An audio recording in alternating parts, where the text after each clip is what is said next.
Je vais vous présenter Auto. Donc c'est un pack qui est compris dans une pochette. Donc, dans ce sachet, vous trouverez donc la petite notice avec un petit QR code à scanner pour aller sur le site internet retrouver toutes les explications et les vidéos. Ensuite, vous trouverez alors, les rondelles qui nous permettent de visser, d'exercer l'effort sur la vis. 6 tailles de vis différentes en M6. Ensuite, vous avez les rondelles inox, des grandes rondelles inox, des plus petites qui vont permettre d'ajuster la hauteur avec précision. Pour les ponts de planche qui vont être affleurants, qui n'auront pas de puits, on va pouvoir utiliser les rondelles rotules qui vont permettre d'adapter l'angle du pont à l'angle de la rondelle, de l'auto, pour éviter d'avoir des frottements sur la planche. Voilà. Et pour les planches avec des puits, nous avons prévu des entretoises qu'on peut superposer en fonction de la hauteur du puits afin de répondre à toutes les planches.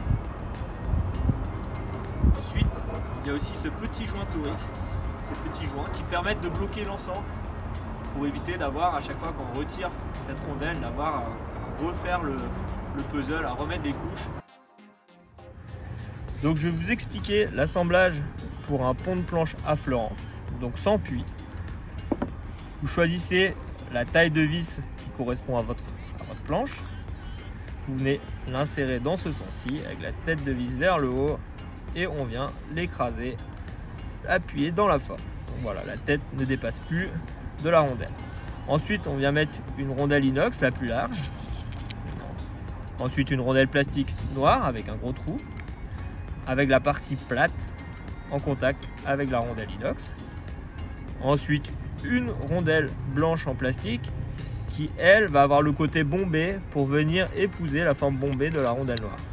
Voilà. Pour une planche avec des puits, on met les entretoises. Donc on choisit le nombre d'entretoises en fonction de la hauteur du puits et de la planche. Ensuite, on met une rondelle inox, la large, ou la petite si jamais le puits ne permet pas de faire passer la plus grande rondelle. Et pour maintenir le tout en place, on vient mettre un petit joint torique qui permet de garder le tout groupé au moment du démontage. Comment choisir le nombre d'entretoises pour des planches avec des puits? La solution, c'est de prendre une vis, n'importe quelle taille, de venir appuyer sur le fond du puits avec la vis. Ensuite, on vient mettre son doigt au contact du pont sur la partie la plus haute du pont. On garde la position du doigt sur la vis et on vient remplir l'espace entre le doigt et la tête de la vis avec des entretoises, donc de tailles différentes, plusieurs ou une seule, et on vient finir avec des rondelles inox sur le plus haut pour être affleurant au haut de la vis. Voilà.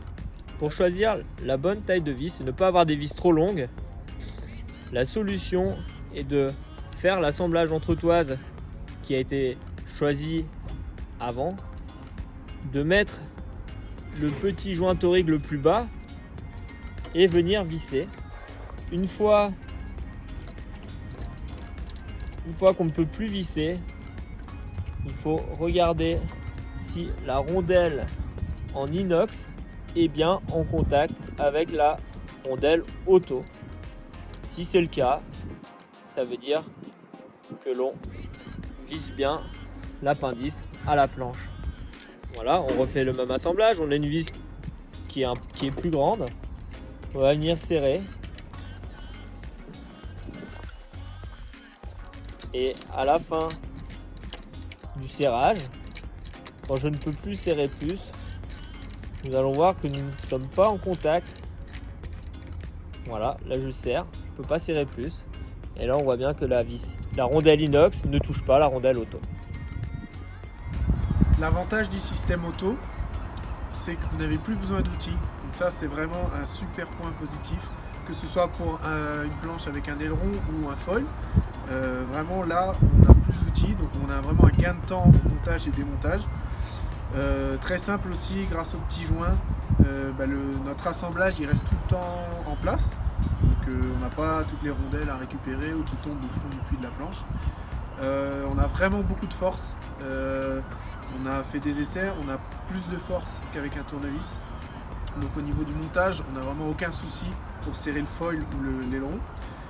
L'avantage aussi, c'est que ça s'adapte à n'importe quelle épaisseur de planche et n'importe quel type de planche, puisqu'on a différentes tailles de vis, qu'on peut l'utiliser sur une planche qui a des puits ou une planche qui a les trous à fleur de peau. Donc on peut vraiment s'adapter à toutes les planches du marché. Le système est compatible avec toutes les marques de foil ou toutes les marques d'aileron, il n'y a pas de distinction. C'est un serrage comme on le ferait avec des vis classiques ou des rondelles classiques. Pour moi, dans mon utilisation personnelle, c'est vraiment un gros avantage parce que par exemple dans mes phases de réglage, je vais pouvoir venir démonter mon foil sur la plage, donc le visser, le dévisser, changer l'angle de rec par exemple de mon foil entre le foil et la planche. Ça va vraiment être un gain de temps parce que j'ai plus du tout d'outils, je suis autonome sur la plage et c'est vraiment très simple aussi quand je monte et démonte mon matériel. Quand je vais venir ranger après la session, j'ai vraiment aucun outil, donc j'ai pas de risque en arrivant sur le spot que j'ai oublié mon tournevis ou ma clé.